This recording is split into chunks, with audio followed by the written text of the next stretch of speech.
यस note चाहिँ नेपालकै पहिलो 5 रुपियाँको नोट राजा त्रिभुवनको शासनकालमा निष्कासन गरिएको थियो र यस नोटमा चाहिँ हामीले राजा त्रिभुवनलाई श्रीपेजको पहिरनमा देख्न सक्छौँ। त्यसैगरी नोटको अगाडिपट्टिको भागमा हामीले गरुडा र सर्पहरूको तस्बिरलाई देख्न सक्छौँ र त्यसैगरी बीच भागमा हामीले फुलहरूको तस्बिर र हिमालहरूको तस्बिरलाई देख्न सक्छौँ र त्यसैगरी राजा त्रिभुवनको तस्बिरको तलपट्टिको भागमा हामीले कुकुरहरूको तस्बिरलाई पनि देख्न सक्छौँ।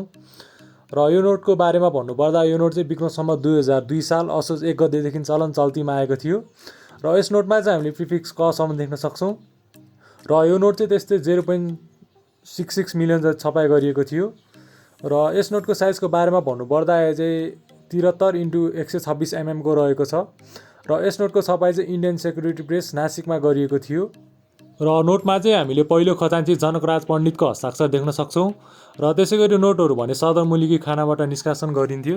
नोटको पछाडिपट्टिको भागमा हामीले जङ्गलमा भएको बाघको तस्बिरलाई देख्न सक्छौँ। यो चाहिँ नेपालकै पहिलो 10 रुपियाँको नोट राजा त्रिभुवनको शासनकालमा निष्कासन गरिएको थियो। यसमा चाहिँ हामीले राजा त्रिभुवनलाई श्रीपेजको पहिरनमा देख्न सक्छौँ। त्यसैगरी नोटको अगाडिपट्टिको भागमा हामीले ड्रागनको तस्बिरको साथसाथै मयूरहरूको तस्बिरलाई पनि देख्न सक्छौँ र नोटको बीच भागमा हामीले गुहेश्वरी मन्दिरको तस्बिरलाई देख्न सक्छौँ र त्यसैगरी यस नोटको बारेमा भन्नुपर्दा यो नोटको छपाई इन्डियन सेक्युरिटी प्रेस नासिकमा गरिएको थियो र यो नोट चाहिँ विक्रम सम्वत 2002 साल असोज 1 गतेदेखि चलन चल्तीमा आएको थियो र यस नोटमा चाहिँ हामीले प्रिफिक्स कसम्म मात्रै देख्न सक्छौँ र यो नोट चाहिँ त्यस्तै 0.32 मिलियन जति छपाई गरिएको थियो र यस नोटको साइजको बारेमा भन्नुपर्दा यो चाहिँ 82x146 mm को रहेको छ। नोटको पछाडिपट्टिको भागमा रुखमा भएको मयूरहरूको तस्बिर र सर्पहरूको तस्बिरको साथसाथै राष्ट्रिय चिन्हको तस्बिरलाई पनि देख्न सक्छौँ। यो नोट चाहिँ नेपालकै पहिलो 100 रुपियाँको नोट राजा त्रिभुवनको शासनकालमा निष्कासन गरिएको थियो। यस नोटमा चाहिँ हामीले राजा त्रिभुवनलाई श्रीपेजको पहिरनमा देख्न सक्छौँ।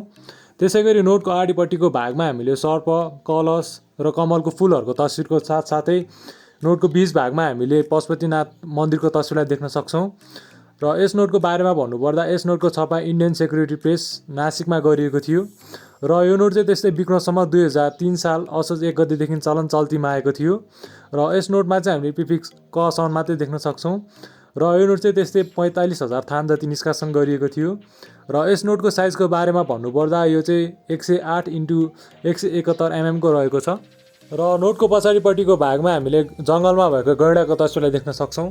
यस 5 रुपियाँको नोट पनि राजा त्रिभुवनको शासनकालमा निष्कासन गरिएको थियो र यसमा चाहिँ हस्ताक्षर दोस्रो खजान्ची भरतराज पण्डितको रहेको छ र अरू डिजाइन भने सबै लगभग उस्तै नै रहेको छ र यो नोट चाहिँ विक्रम सम्वत 2006 सालदेखि चलन चल्तीमा आएको थियो र त्यसैगरी यसमा चाहिँ हामीले प्रिफिक्स क र खसम्म मात्रै देख्न सक्छौँ र यो नोट चाहिँ त्यस्तै 0.96 मिलियन जति छपाई गरिएको थियो र यस नोटको छपाई भने इन्डियन सेक्युरिटी प्रेस नासिकमा गरिएको थियो र यस नोटको साइजको बारेमा कुरा गर्नुपर्दा यो चाहिँ 72x127 mm को रहेको छ।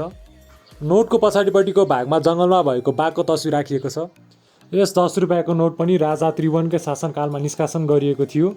यस 10 रुपियाँमा दोस्रो खजान्ची भरतराज पण्डितको हस्ताक्षर रहेको छ।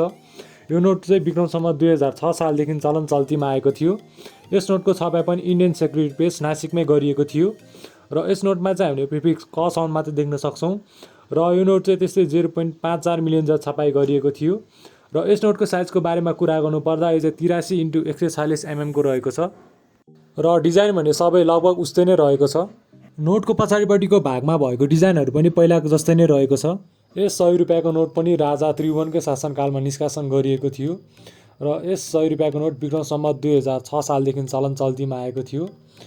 यस नोटको छपाई पनि इन्डियन सेक्युरिटी प्रेस नासिकमै गरिएको थियो र यस नोटमा चाहिँ हामीले प्रिफिक्स कसम्म मात्रै देख्न सक्छौँ र यो चाहिँ त्यस्तै 90,000 थान जति निष्कासन गरिएको थियो र यस नोटको साइजको बारेमा कुरा गर्नुपर्दा यो चाहिँ 109x171 mm को रहेको छ र यसमा अरू डिजाइन भने सबै पहिलाको जस्तै नै रहेको छ।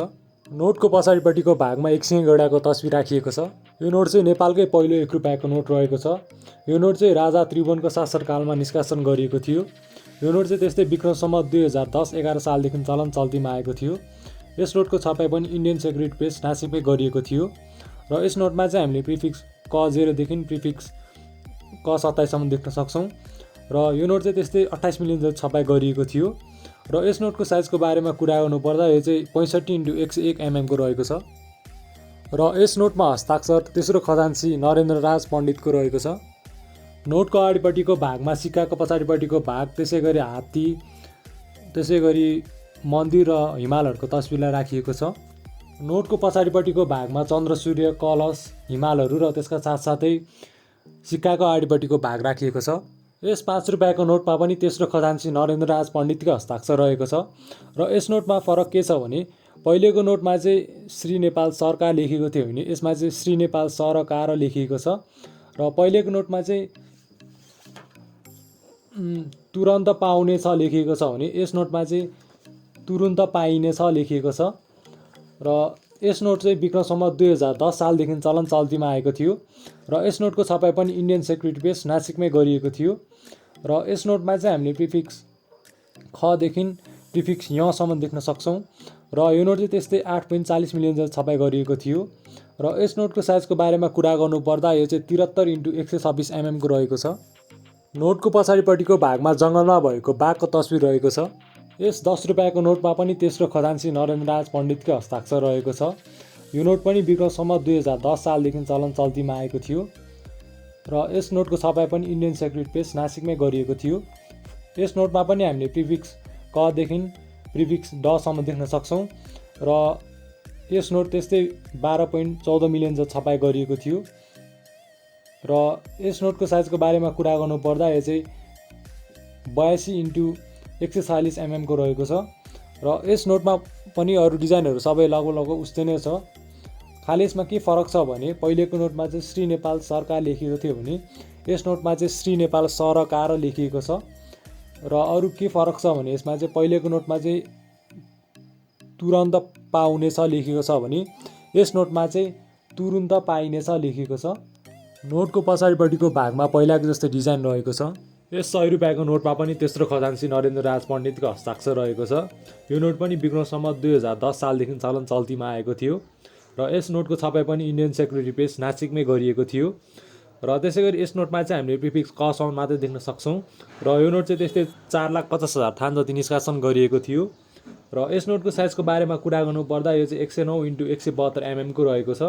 र यस नोटमा के फरक छ भने पहिलेको नोटमा श्री नेपाल सरकार लेखिएको थियो भने यसमा चाहिँ श्री नेपाल सरकार लेखिएको छ।